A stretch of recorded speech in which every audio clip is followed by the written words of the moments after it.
Hey everyone, welcome to Hope for Survival YouTube. Thanks for tuning in. Welcome to our new subscribers and for everyone who is joining us on this preparedness journey into the unknown. I wanted to record a video while I had a few minutes and some thoughts, and I'm currently been out camping all week, and 2 of the last 3 weeks have been out camping with Miss Lucy and grandchildren.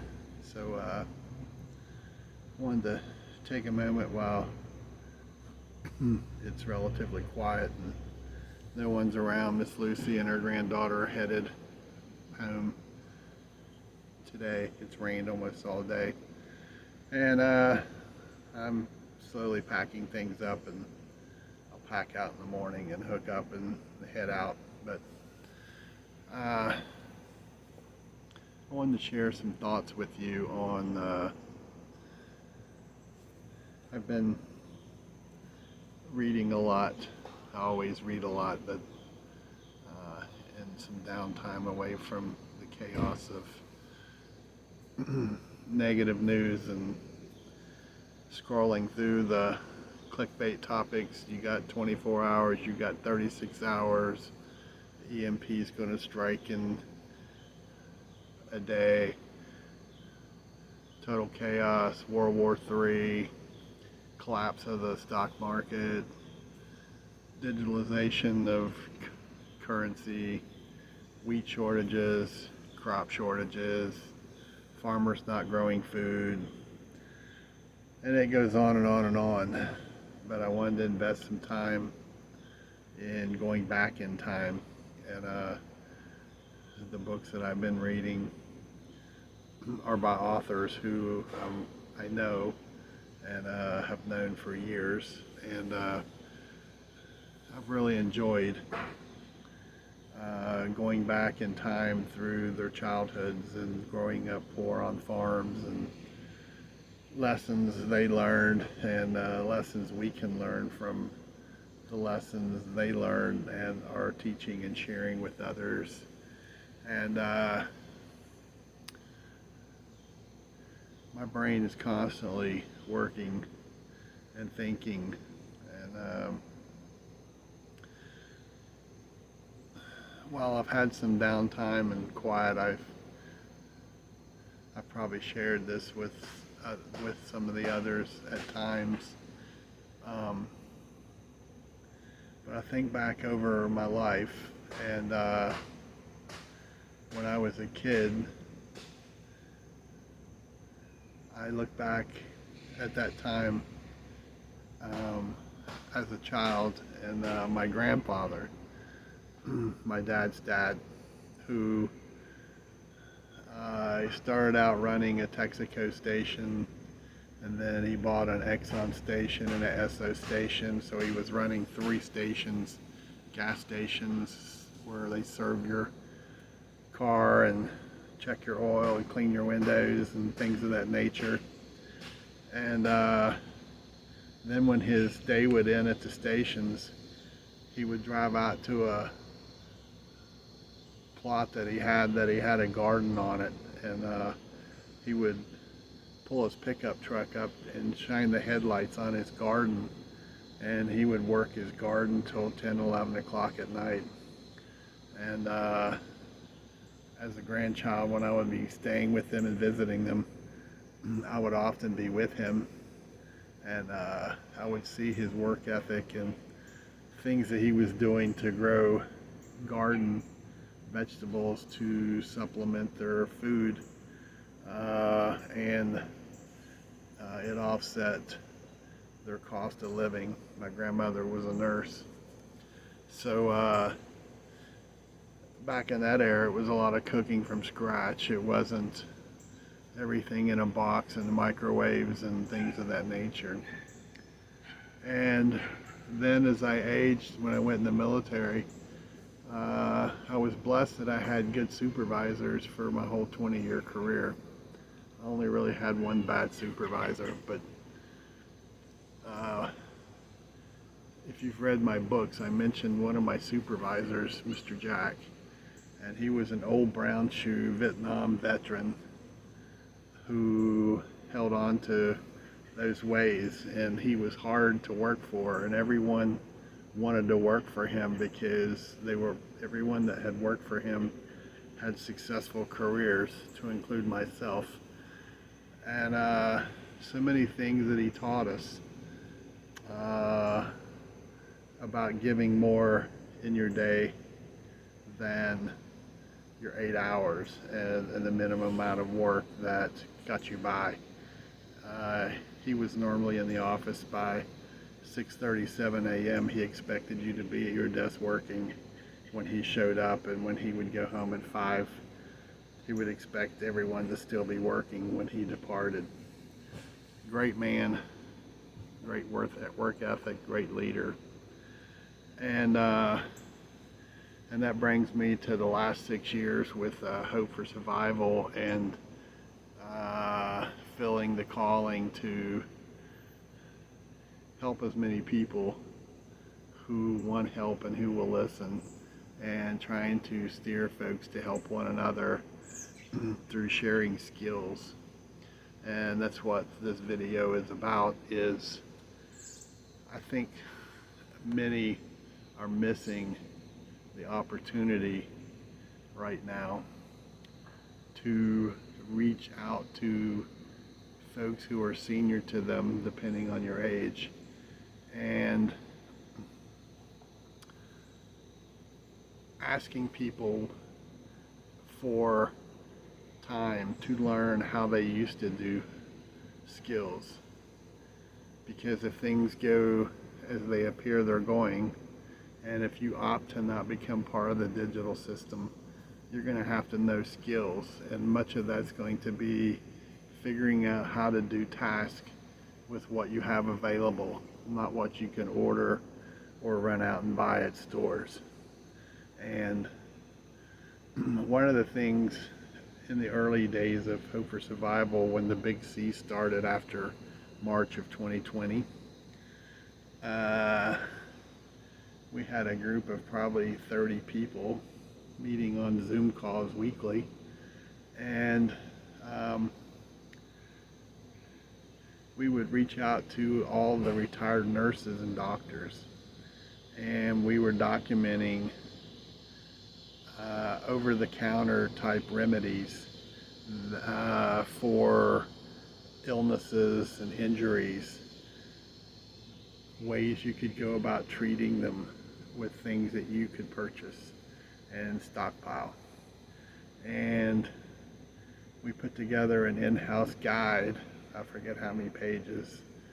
Overall, we put together a 33-page checklist of all different situations, from things to grow in your garden, things for your kitchen, cooking type things, hand tools, finances. But one specific thing that really sticks out to me, and has since it was accomplished, was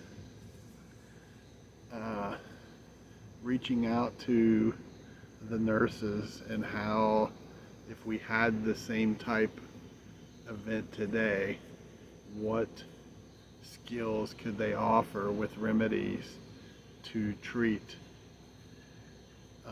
illnesses, cuts, breaks, and things of that nature. And it's so important because so many folks, even though we recommended it, so many folks are not building paper libraries with books from thrift stores, auctions, things of that nature, books on how to, whether it's electrical, carpentry, gardening, nursing, doctors. The Australian Field Guide, I think it's like 400 and some pages on the ways that doctors would treat patients from a primitive setting with what they had available, making cough syrups and things like that.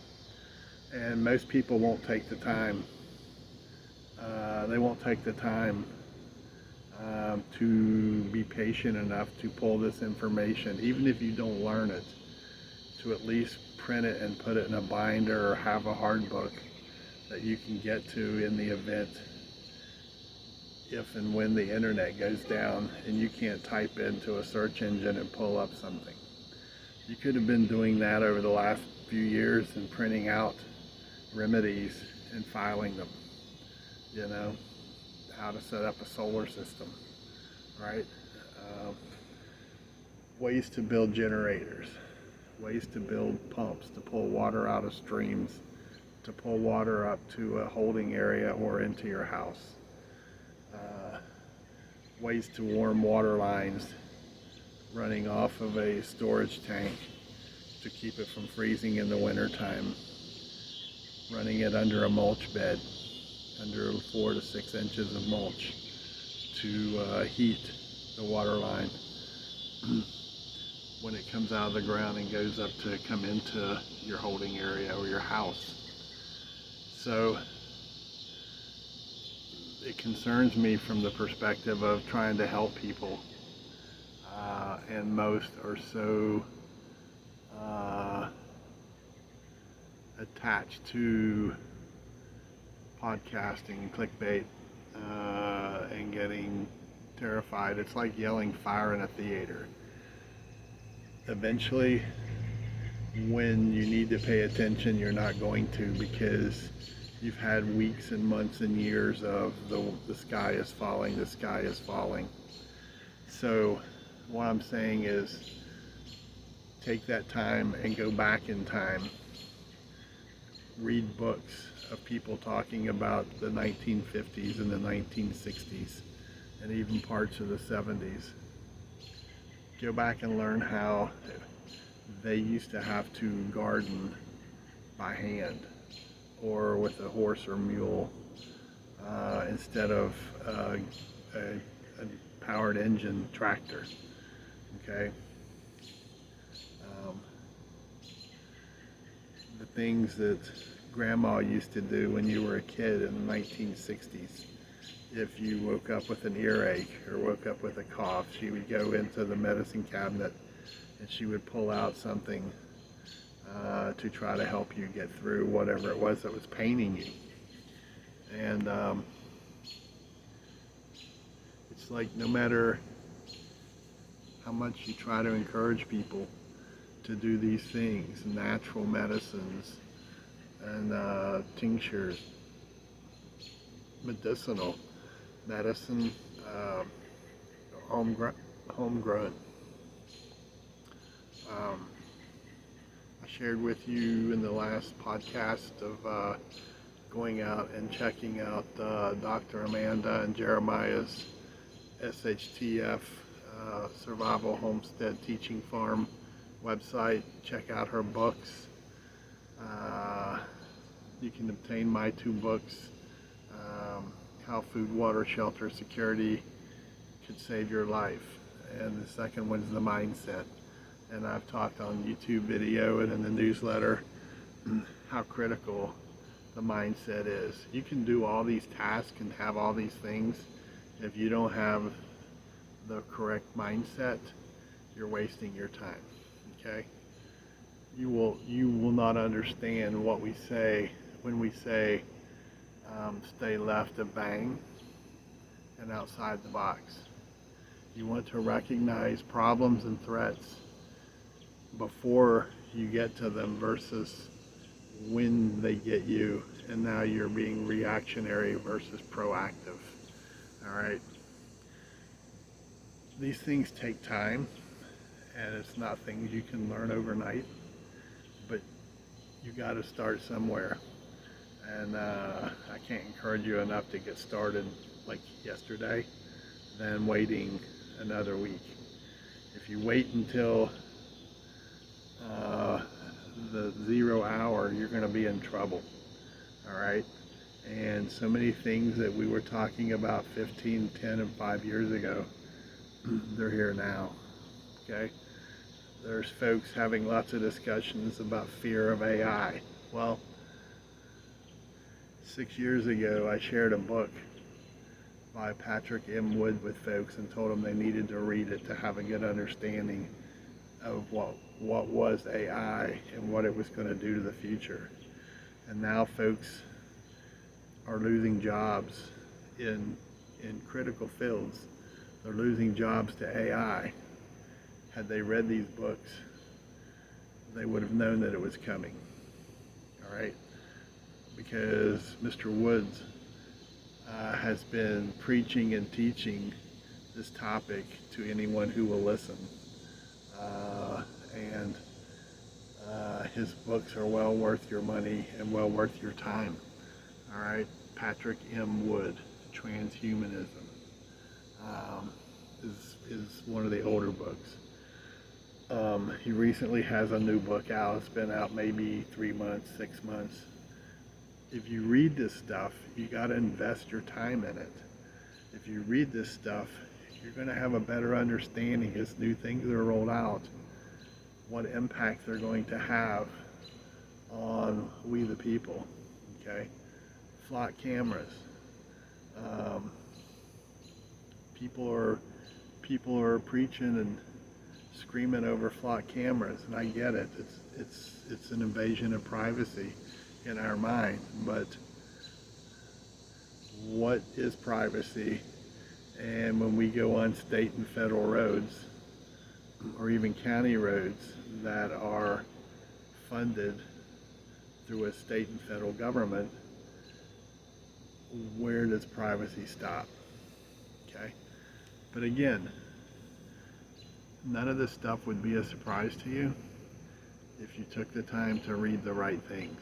Okay? That's all I can really offer you on that. It's up to you. You've got to invest your own time on it.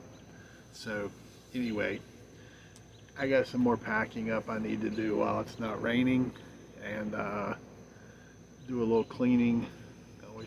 We always try to clean the camper.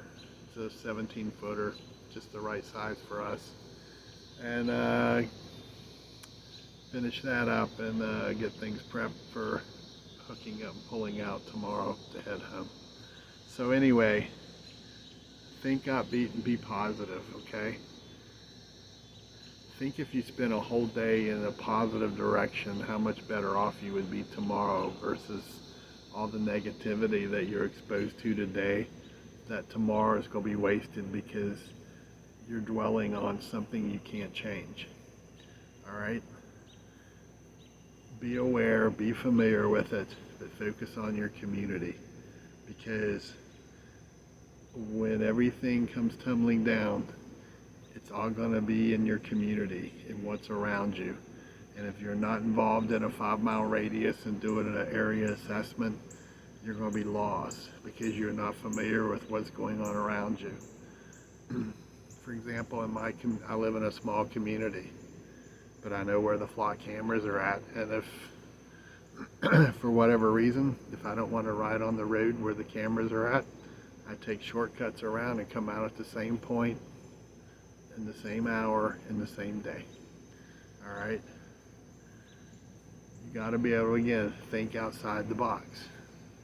Don't get in the box, because once you're in the box, it's going to be a reaction versus being proactive. You got to think that way. Okay?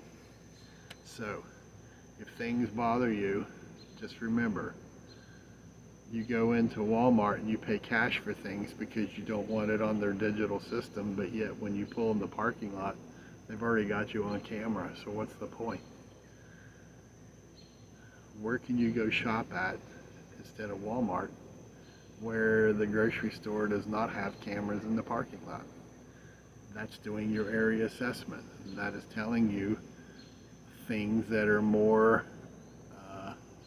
along the lines of the life you're living versus being pulled into the system. Okay? So keep your head on a swivel, be upbeat, think positive. There is hope. There's always hope. And if you like this video, please hit like. It does help me. And if you haven't subscribed, consider doing so. Consider sharing with other people. And if you want to leave a comment, feel free below, or you can email me at the address I include in the um, information box down below. So take care and smile. All right. Be thankful for today and be ready for tomorrow. We are blessed people. Bravo Echo out. Thank you for checking out the Hope for Survival YouTube channel. If you are new to Hope for Survival, you can check out our books at our webpage. Book 1, which is Hope for Survival, Getting You Prepared for Disasters, and Book 2, Hope for Survival, The Mindset, are both available for order on the website. We also offer the Hope for Survival football stick, which is a memory stick set up as a digital filing cabinet with files already loaded on there for you to digitally copy items such as deeds, auto transcript for ownership, wills, living wills, loans, banking information, items that if your home burned down or you had some form of a disaster, you could have all your important papers already digitally filed on this stick. All you do is simply drag the digital file into the appropriate preset folder so that you'll have it in the event of a disaster. You have to flee your home in a hurry, or also if you're away from home and you need critical information that's personal. If you have your memory stick with you, you can put it in your computer and pull that information up wherever you may be. Again, you can find these items to order at our website, https www.hopeforsurvival.com, or you can email me at preparedness101@protonmail.com, and I will try to help you out. Again, thanks for checking out the Hope for Survival YouTube channel. Hope to see you again.